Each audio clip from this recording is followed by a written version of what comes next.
The sun had just set over the small town when Martha walked into the karate dojo. She was 70 years old, her hair silver and neatly tied back. Her steps were steady, though many thought her presence in the dojo was nothing short of a joke. Students turned to look at her, and whispers spread quickly. "What is she doing here?" some muttered. Others chuckled, thinking she had come to watch rather than participate. But Martha ignored the murmurs and calmly walked to the front desk. "I would like to join the class," she said firmly. The instructor, Master Ken, a tall man with decades of training, raised his brows in disbelief. He forced a polite smile, but his tone carried a trace of mockery. "Are you sure this is what you want, ma'am? Karate is not exactly easy for someone of your age." The students laughed softly at his words. Martha only nodded, her eyes sharp and unshaken. "Age does not stop discipline," she replied calmly. Reluctantly, Ken allowed her to stay, thinking she would give up halfway. The class began with stretches and drills. Martha moved slower than the young students, but her form was precise, her breathing steady. The students exchanged amused glances, not expecting her to last long. When it came time for sparring, Ken decided to put her to the test. He stepped forward and said with a smirk, "How about a demonstration against me?" The dojo erupted in laughter. Everyone expected Martha to stumble and fall before she even tried. Martha bowed respectfully and stepped onto the mat. Her stance was relaxed, her eyes fixed on Ken with unwavering calm. The room grew quiet as they faced each other. Ken lunged forward, quickly planning to end the demonstration in seconds with a sweeping move. But what happened next left the dojo frozen in silence. Martha shifted her weight gracefully, her movements flowing like water. With a single swift motion, she redirected his attack. Ken lost balance, his eyes wide with shock. And in the next instant, he was flat on the mat, staring at the ceiling. The students gasped, some even stood up in disbelief. The laughter that had filled the dojo earlier was gone, replaced with stunned silence. Martha stood tall, her breathing calm, her expression unchanged. She looked down at Ken and said quietly, "Strength is not about size or age, it is about understanding." Ken rose to his feet, unable to hide his embarrassment. He studied her closely, now realizing this woman was no ordinary beginner. His smirk was gone, replaced by respect, though he tried not to show it too openly. The students were whispering now, but the tone had changed. They looked at Martha with awe instead of mockery. Some began to wonder who she really was and how she had learned such skill. Martha simply returned to her place on the mat, as if nothing unusual had happened. Her movements quiet, her presence steady. But in the hearts of everyone watching, the memory of that single move would never fade. The class continued, but the energy inside the dojo had shifted completely. Where once there had been laughter and whispers, there was now silence and watchful eyes. Every student moved with extra focus, glancing at Martha, as if trying to understand what they had just seen. Master Ken tried to regain control of the room, his voice louder than before. "All right, enough standing around, back to training." But even he could not stop the lingering disbelief that hung heavy in the air. Martha quietly followed the drills again, her form precise and graceful. She did not rush, she did not boast, she simply moved as though she had been practicing for decades. Each motion carried a calm confidence that none of the younger students could imitate. One of the senior students, a young man named David, stepped forward after a while. He was known as one of the strongest fighters in the dojo. Master Ken nodded at him, clearly trying to test Martha further. David bowed to Martha, though his smirk betrayed his doubt. They began sparring, the students circling around, eager to see what would happen next. David struck quickly, using a series of sharp kicks and punches meant to overwhelm her. But Martha never flinched. Her feet slid across the mat like flowing water, her body shifting with ease. Every attack David threw met only air, or was redirected with the gentlest of touches. The students gasped again, and some even shouted in shock as David stumbled back. Frustration grew in his eyes as he attacked faster. But Martha waited, patient and calm. Then, with one subtle twist of her body, she caught his arm, redirected his own momentum, and brought him down to the mat in one smooth motion. The dojo fell silent again. David lay stunned, his pride bruised more than his body. Martha stepped back and bowed, her respecter voice calm as ever. Control yourself first, then control your opponent. The students exchanged looks of disbelief, but also admiration. It was clear now that Martha was not someone to mock, but someone to respect and learn from. Master Ken crossed his arms, his expression tight. He had underestimated her once, and then twice, and each time, she had shown skill beyond anything expected. But deep down he felt a growing fire. He would not allow an elderly woman to outshine him in front of his students without proving his own mastery. Martha simply stood with quiet dignity, her eyes calm, as if she already knew what was coming next. Master Ken finally stepped forward, his jaw set and his stance firm. Enough, he said, his voice low but carrying across the room. If you are as skilled as you seem, then face me directly.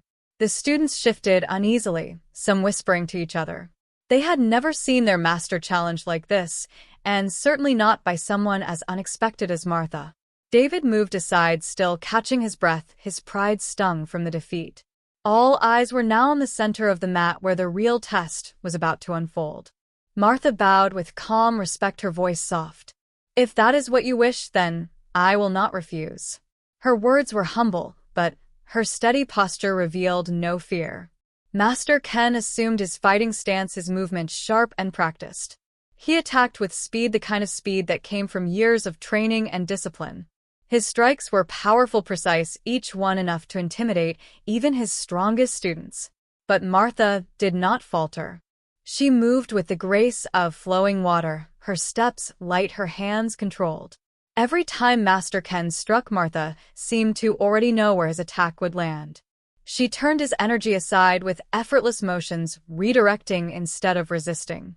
The sound of his strikes filled the dojo, but none landed cleanly. Gasps echoed from the circle of students as they watched their master grow more aggressive. He struck faster, harder, his breath heavy with determination. Yet Martha remained calm, her breathing, even her focus unshaken. Then in one single moment, she saw the opening. As Master Ken lunged forward with all his force, she shifted her weight, caught his wrist, and with a subtle turn redirected his entire momentum. The mighty master staggered off balance, his feet slipping against the mat. Martha followed smoothly, and with one controlled motion brought him to the floor. The dojo fell into absolute silence. Master Ken lay stunned, the reality of what had just happened clear for all to see. Martha stepped back, bowing once again, showing respect even though she had proven her strength beyond question. Her voice carried across the room, steady and gentle. Strength is not only in the body, but in patience, discipline, and calm. The students stood frozen, their admiration growing while Master Ken remained on the floor, his pride shaken and his eyes filled with disbelief. Slowly Master Ken rose to his feet, his face red not from anger, but from the weight of realization. He straightened his uniform and gave Martha a respectful bow, something none of his students had expected to see. The master, who had always commanded the room with absolute authority, was now humbling himself before the elderly woman he had once underestimated. The students shifted nervously, whispering to each other, their respect for Martha deepening with every passing second. David stared wide-eyed, still nursing his pride, but now looking at Martha with awe rather than scorn. This woman he had mocked had just done what no one else in the dojo had ever dared or managed to do. Martha returned the bow with quiet dignity, her expression calm and kind. I came not to humiliate, but to share, she said softly, her voice carrying wisdom instead of pride. Strength is a gift, but wisdom is its guide. The words settled over the students like a heavy truth. Some lowered their heads in thought, others clenched their fists, realizing how much they had to learn. Even Master Ken stood silent, taking in her lesson with humility. Finally, he spoke, his voice lower than usual and far more sincere. You have taught us all something today, Martha. I see now that skill is not always shown in strength but in control. Would you do us the honor of teaching what you know? The students gasped again, shocked by their master's words. Never before had they seen him invite someone else to guide the dojo, especially a newcomer, and especially someone they had all mocked at first sight. Martha smiled, gently shaking her head. I am not here to take your place, she said kindly. This is your house, your students, your journey. But I will gladly share what I know if they wish to learn. The students looked to one another, their pride and arrogance replaced by curiosity and respect. One by one they bowed to Martha, silently acknowledging her strength, her wisdom, and her right to stand among them. And in that moment the dojo no longer saw her as an old woman. They saw her as a master in her own right. The atmosphere in the dojo shifted completely after that day. The same students who once laughed at Martha now sought her guidance with eagerness and humility. They lined up after class not to show off their techniques, but to ask her about balance, breathing, and the deeper philosophy behind every strike and block. Martha would smile patiently, answering each question with care. She showed them how to redirect energy rather than fight against it. She demonstrated how calmness in the mind was more powerful than speed in the limbs. Her lessons were simple, yet profound, and every time she spoke, the students felt as though they were learning martial arts all over again from the beginning. Master Ken himself began to watch Martha closely. He noticed how her movements contained no waste, no hesitation. Every motion was precise and meaningful. When he sparred with her again, it was not with arrogance, but with genuine respect. And once more she showed him that her calm, steady approach could dismantle even his most practiced forms. David, the loudest of her critics, became her most dedicated student. He trained harder than ever, not to prove his strength, but to understand hers. At night, when the dojo was quiet, Martha would stay behind and teach him the subtle arts that others often overlooked. She spoke of patience, humility, and discipline, values he had ignored before but now embraced fully. Word began to spread beyond the dojo. Other martial artists came to watch the elderly woman who had bested a master with a single move. Some came with doubt, only to leave in silence after witnessing her control and wisdom. Others came with respect, eager to sit at her feet and learn. But Martha never sought the spotlight. She reminded everyone that martial arts was not about glory or domination, but about self-mastery and harmony. Her presence became a reminder that true strength was not bound by age or appearance. And slowly the dojo itself transformed. What had once been a place of competition and ego became a sanctuary of learning, discipline, and respect. All because one quiet woman had walked in with nothing but humility and a lifetime of hidden wisdom. Soon the dojo began to feel more alive than ever before. Students who once sparred with arrogance now bowed with sincerity before each match. They began to listen not only to Martha, but to one another, their respect for the art growing deeper each day. The walls that once echoed with laughter at weakness now carried the sound of focused practice and calm discipline. Martha often stood quietly at the back of the dojo, watching with pride as the students improved. She never claimed the title of teacher, yet the wisdom she shared became the foundation for everything they practiced. Even the youngest students who had once seen her as frail now looked at her with wide eyes, as if she carried secrets no one else could see. Master Ken, too, began to change. His once sharp, commanding tone softened, replaced by guidance and encouragement. He admitted openly that Martha had shown him how much he had left to learn. Instead of standing above his students, he now stood beside them, ready to learn just as much as he taught. One evening, as the dojo emptied, David stayed behind. He approached Martha, with his head bowed, his earlier arrogance completely gone. "You changed me," he said softly. "I thought strength was about being the loudest, the fastest, the strongest. But you showed me that strength is about control and patience. I want to be like that." Martha placed a gentle hand on his shoulder, her eyes kind. "You already are on that path, David," she said. "The fact that you see it means you are walking it. Never stop learning, never stop listening, and you will be stronger than you ever imagined." Outside the dojo, word of Martha's quiet influence continued to spread. Other masters began visiting, not to challenge, but to observe. They left with new respect, not just for her, but for the dojo itself, which had become known as a place of discipline, humility, and balance. And though Martha never sought recognition, everyone who walked through those doors knew the truth. It was her presence, her wisdom, and her steady strength that had transformed them all. As weeks turned into months, the dojo began to attract people from all walks of life.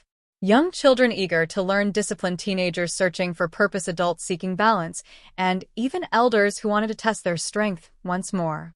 They all came with different reasons, but all stayed because of the quiet atmosphere of respect that Martha had helped nurture. Martha never changed her approach. She arrived early each day, bowing respectfully to the space, as though honoring something greater than herself. She practiced with the same calm movements she had shown on the first day, her breathing steady, her posture graceful. Students would pause to watch her, not because she demanded it, but because her presence drew their attention naturally. Master Ken often invited Martha to share stories from her past. She never boasted, yet every tale revealed another layer of her depth. She spoke of training under masters who valued wisdom over victory, of long nights practicing alone in silence, of facing fear not with fists but with patience. Each story held a lesson, and the students listened as if the walls themselves leaned closer to hear. David continued to grow under her quiet guidance. He became more patient, more thoughtful, and his technique sharpened in ways he had never imagined. When he sparred now, it was not about overpowering but about flowing, adapting, and controlling. The same students who once laughed with him now looked to him as an example of Martha's influence. One day during practice, a traveling martial artist entered the dojo. He was large, muscular, and carried himself with arrogance, much like David once had. He challenged Master Ken, loudly questioning the strength of the dojo. The students tensed, fearing conflict. But before Master Ken could respond, Martha quietly stepped forward. Her voice calm, yet unshakable, she said, "If you truly seek to test strength, then test patience first." She invited him to spar with her, not to prove superiority, but to demonstrate the heart of martial arts. The students fell silent. They knew they were about to witness something that would once again change everything. The traveling martial artist scoffed at the sight of Martha standing before him. He saw only her age and her gentle posture and believed victory would come in an instant. The students, however, leaned forward, their eyes wide, knowing that under her calm exterior lay a power few could understand. Master Ken gave a small nod, allowing the match to proceed. The room grew quiet as Martha bowed respectfully, while her challenger merely smirked and raised his fists. For a moment they stood in silence, the tension so heavy that even the sound of breathing seemed loud. The man lunged forward, his strike fast and forceful, aimed directly at Martha. But she moved with effortless grace, stepping aside and guiding his energy past her as though she were redirecting water. The crowd gasped as the large man stumbled, unable to control his own momentum. Martha did not strike back. Instead, she simply placed her hand gently against his arm, and with a small shift of her weight sent him tumbling to the mat. The dojo erupted in shock, yet Martha remained composed, her breathing calm, her eyes kind. The martial artist scrambled to his feet, anger burning in his eyes. He attacked again, faster, harder, his fists flying like heavy hammers. But Martha flowed around each strike, as though she had seen them before. With a single subtle movement, she redirected his final attack and once more placed him firmly on the ground. This time the dojo was silent, not from surprise but from awe. The traveling fighter stayed down, staring at Martha with disbelief. He had come expecting to humiliate the dojo, yet it was he who had been humbled by an elderly woman who had not once raised her voice or shown aggression. Martha extended her hand and helped him up, her expression filled with respect. "Strength is not about force," she said softly. "It is about balance within and without." The man lowered his head, unable to speak, but his silence spoke louder than words. The students erupted into applause, their respect for Martha reaching new heights. Master Ken bowed deeply to her, acknowledging again that her wisdom surpassed even his own teachings. And the dojo that day was forever changed, for every person who witnessed the match carried its lesson in their heart. The students gathered around Martha after the sparring match, their eyes shining with admiration. Some of them whispered to each other, while others simply stared as though they had witnessed something beyond skill itself. Martha stood quietly in the center, calm and humble, her hands folded gently before her. The traveling martial artist, who had once entered with arrogance, now bowed deeply before her. His voice trembled as he admitted that he had underestimated her, not just because of her age, but because he had mistaken gentleness for weakness. Martha placed a hand lightly on his shoulder and told him that true learning began the moment pride was set aside. From that day the dojo became more than a place to train. It became a place where students and visitors alike came to understand what martial arts truly meant. They no longer chased only power or speed but sought patience, balance, and respect, the very things Martha embodied in every movement. David watched Martha closely and often asked her to demonstrate her techniques again. He wanted to learn not just how to move, but how to think, how to breathe, how to remain calm when chaos surrounded him. Martha guided him with steady words, reminding him that control of the self always came before control of the opponent. Master Ken, too, found himself humbled more with each passing day. He realized that his dojo was no longer defined by his own authority, but by the spirit Martha had awakened within it. Instead of resisting, he embraced the change and stood proudly beside her as both teacher and student. Word of Martha's skills spread far beyond their town. Other dojos sent students to train there, not to challenge, but to witness the woman who moved like water and taught like the wind. Even those who never stepped inside spoke of her with respect, as though she had become a living legend. Yet Martha never sought recognition. She continued to train quietly each morning, bowing to the mat as if it held the weight of all her years of practice.